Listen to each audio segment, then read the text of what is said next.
Is it a Christmas miracle? Jade Summer is back on KDP Amazon platform. Hi, Kerry here from Dream Creative Beat, and welcome to my channel where we show you how to make money online with KDP low content books and other low content products like printables and digital products that you can sell on other platforms. So today we started noticing Jade Summer books suddenly started appearing back on Amazon. So it started going through in the Jade Summer group, and some people said don't purchase in case it's not really them.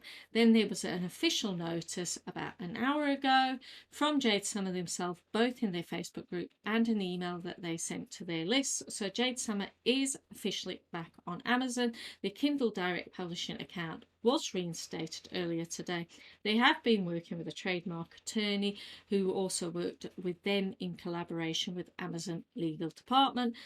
Now you can actually go and, as you can see, purchase their books. Their prices are a bit slightly higher than what they were previously.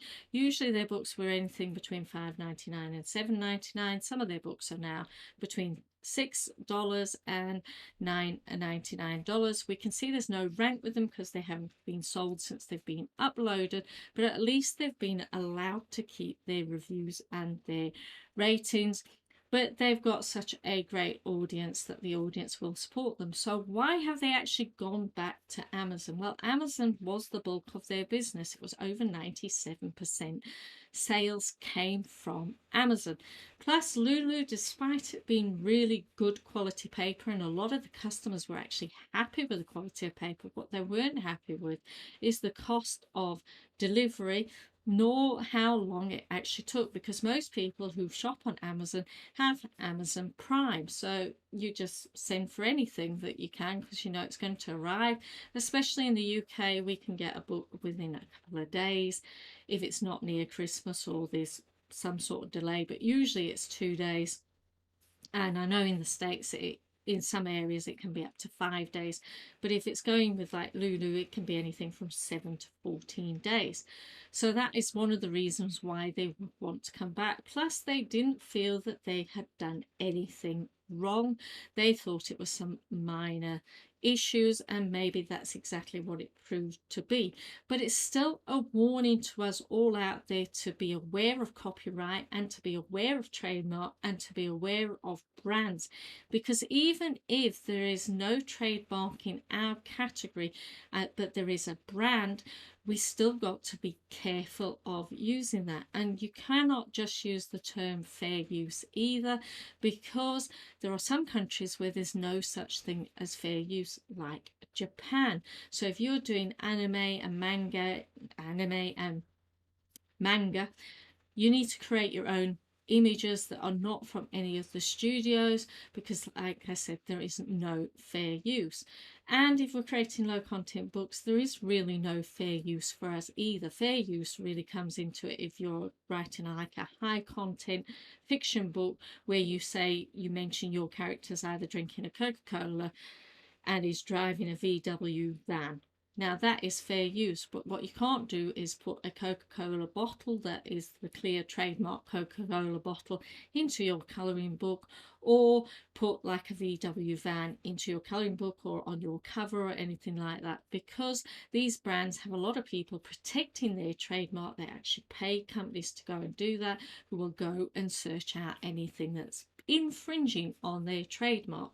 So I'm going to leave you with a couple of examples of things that you need to be aware of. So this, and I'll leave a link down in the description, is about somebody who was hit with 150 copyright claims for reviews featuring anime footage. They claim fair use, but in Japan there is no fair use. So you can read that and it'll explain to you the difference with the rules with regards to Japan.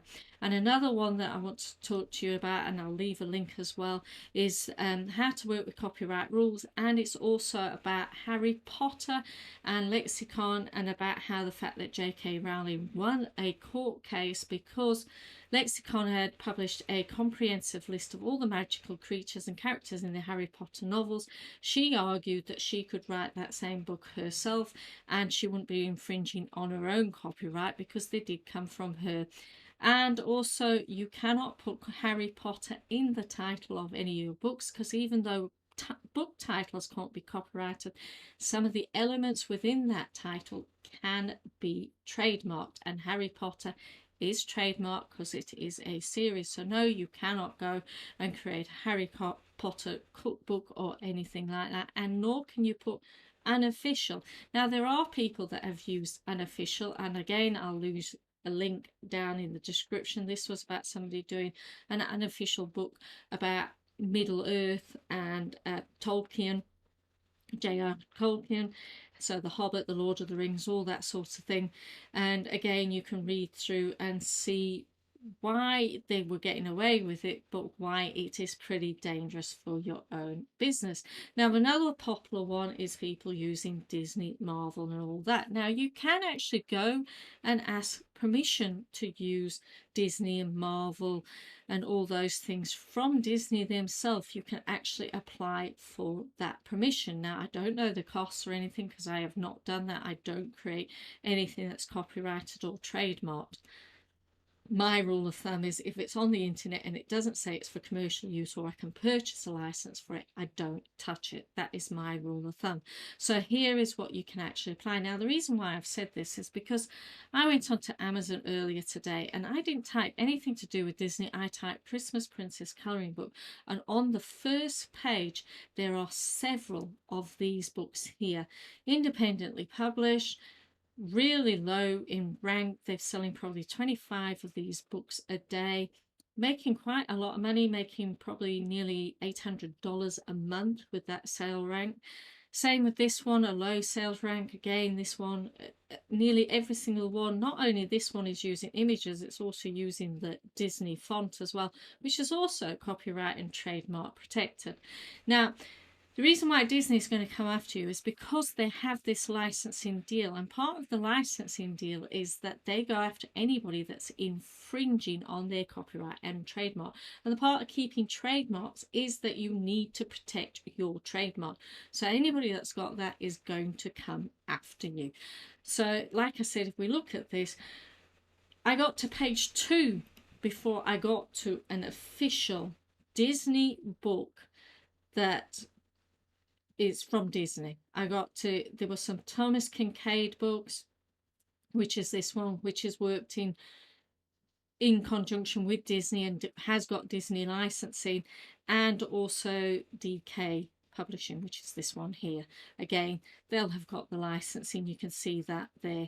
And like I say, just putting the word unofficial doesn't keep you safe. You need to actually know what you're doing with things like that. So you need to stay away from that. Like this is an original idea. Funny Cats, that is really good.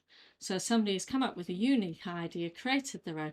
And another thing as well, stop copying people's description. That is copyright. You cannot put copyright things in a description, and you cannot put it in your back end keywords. So as far as the news today, this is fantastic news that they are back. We might see some books that don't appear because of the minor trademark issue that they mentioned, but I'm not sure. And we'll never know the truth. They are telling us they're going to tell us a bit more in the new year, but I hope that they keep going and are successful. There's one more that I need to mention, and it is this one here, which is from Wiki, which is from Getty Images, and it basically gives you all the different information about whether something can be for commercial use or not.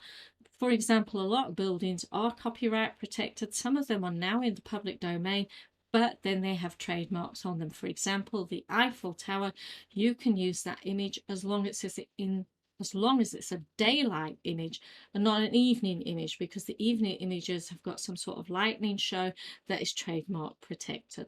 So like I said, it tells you all the different things, and you need to understand the difference between commercial use and editorial use. Now for us in KDP low content books and printables, and that is commercial use we're looking at and not editorial use. So if you like this video, don't forget to hit the like button, and if you haven't already subscribed, don't forget to hit the little bee above my head to subscribe.